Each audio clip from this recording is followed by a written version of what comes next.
مکتوب نمبر 9 معاویہ کے نام۔ بسم اللہ الرحمن الرحیم۔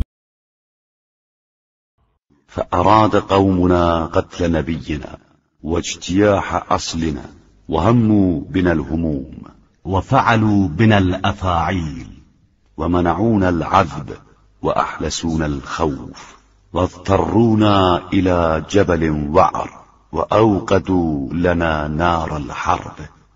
ہماری قوم یعنی قریش کا ارادہ تھا کہ ہمارے پیغمبر کو قتل کر دے اور ہمیں جڑ سے اکھاڑ کر پھینک دے۔ انہوں نے ہمارے بارے میں رنج و غم کے اسباب فراہم کیے اور ہم سے طرح طرح کے برتاؤ کیے، ہمیں راحت و آرام سے روک دیا اور ہمارے لیے مختلف قسم کے خوف کا انتظام کیا۔ کبھی ہمیں ناہموار پہاڑوں میں پناہ لینے پر مجبور کیا اور کبھی ہمارے لیے جنگ کی آگ بھڑکا دی۔ فعزم الله لنا على الذب عن حوزته والرمي من وراء حرمته، مؤمننا يبغي بذلك الأجر وكافرنا يحامي عن الأصل، ومن أسلم من قريش خلو مما نحن فيه بخلف يمنعه۔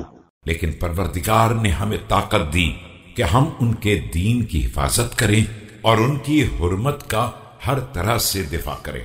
ہم میں صاحبان ایمان اجر آخرت کے طلبگار تھے اور کفار اپنی اصل کی حمایت کر رہے تھے۔ قریش میں جو لوگ مسلمان ہو گئے تھے وہ ان مشکلات سے آزاد تھے یا اس لیے کہ انہوں نے کوئی حفاظتی معاہدہ کر لیا تھا۔